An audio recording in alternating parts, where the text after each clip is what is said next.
Hi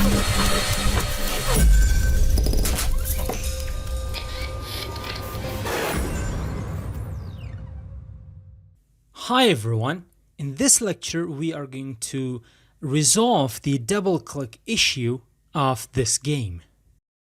Alright, so what is the double click issue? So if I come into the final product, if I go ahead and if I double click on this card and this card, we can see that it works perfectly fine. So let me just do it once more. I'm sure you are going to hear the double click. But even though I'm double clicking on one card and clicking another, I'm still not able to click on the third card. See? So double click, click, and then I cannot select the third card. But what about here? So if I double click on this card, and if I click on this and this, we can see that we can flip a third card. And this stays in its own place. So double click on this, double click on this, double click on this, double click on this. Now you guys can see all these cards, they stay in their own place. So see? So this is the issue that I'm talking about, and this is what we are going to fix in here.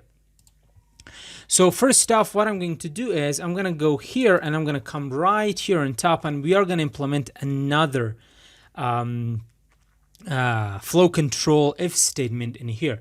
So basically what we want is we want to look for this keyword's value, and we are going to evaluate it against the first card. So we are going to say this. So if this keyword's value, and we remember that this keyword's value is the value of any card that has been clicked. So it is going to tell us exactly what card has been clicked. So we are going to say if it is equal to the first card, we are going to return the function. So if we are clicking twice on one card, then this function is going to return. It is not going to run. Now let's go over this one more time. If we are clicking, if the card that we have clicked on is the first card, it means it's our first click, then this condition evaluates to true, and this function is going to wrap up and go, and it is going to wrap up everything, and this logic is not going to implement it if this is true. Now let's say we click on the second card, or we click on the same card for the second time. Then the value of this keyword is not going to be the first card, it is going to be the second card. All right, and this is not going to be evaluated to true, and this is going to be evaluated to false. So then the return keyword is not going to do anything because the condition is not true, and then this code is going to run. Okay, to properly implement this, we need to add a function, and I'm going to come down here, and we are going to create a function, and I'm going to call it function. Come on, buddy. Function, and I'm going to call it reset board. Okay, we're going to take it one step further. And in here, what I'm going to do is I'm going to use destructuring assignment. I'm going to give you a link where you can read more about it. We can just come here and put it right here. So the destructuring assignment syntax is a JavaScript expression that makes it possible to unpack values from arrays. And this is the part where we are looking for. Unpack values from arrays. And in case you want to know what is which part of this destructuring assignment we are using, it's exactly this part. So the value of A is going to be equal to B, and the value of B is going to be equal to A. So, and you can read all about it here, right? So this is the MDN docs. I just gave you the link for that. So this is the link. This is destructuring assignment, and we are going to close it. So if I come here, what I'm going to do is I'm going to create an array, and I'm going to say card is flipped, and also another item inside this array is going to be lock board.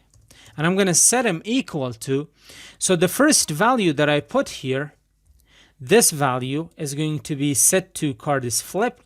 And when I put in a comma and another value, the other value is going to be set for the lock board. All right. I'm also going to grab our first card and our second card, and I'm going to set both of them to null and null. All right.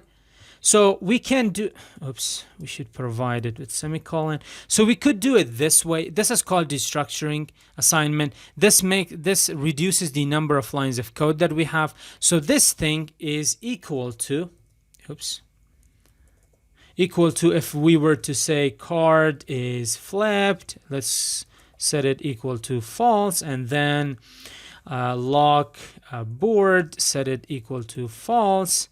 And then let's grab the first, come on, let's grab the first card, set it to null, and let's grab the second card and set it to null. So instead of doing all this, we did this.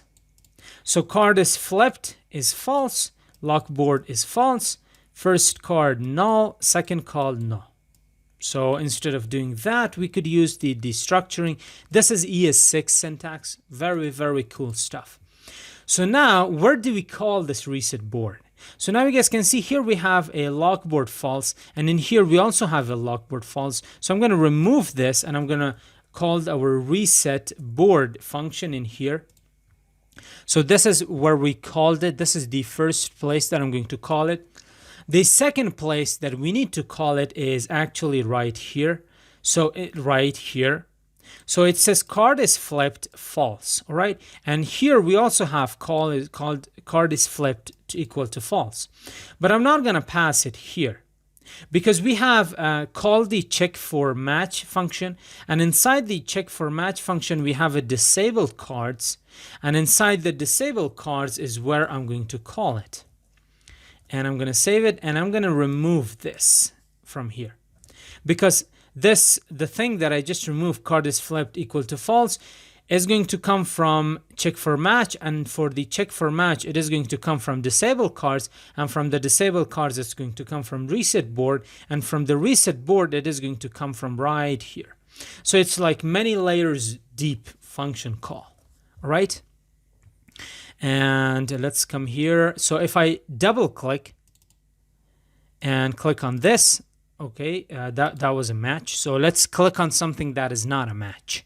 So double click, click. See, I cannot click on the third one. Until these two, they evaluate either to true or false, I cannot click on a third one. So let's reset. Let's make this, I don't think we need to make it smaller because this is, I think, fully responsive. Very cool stuff. So double click, click. I cannot click on a third card. And this is the thing this is the functionality that I wanted to cover in this video. See you guys in the next one.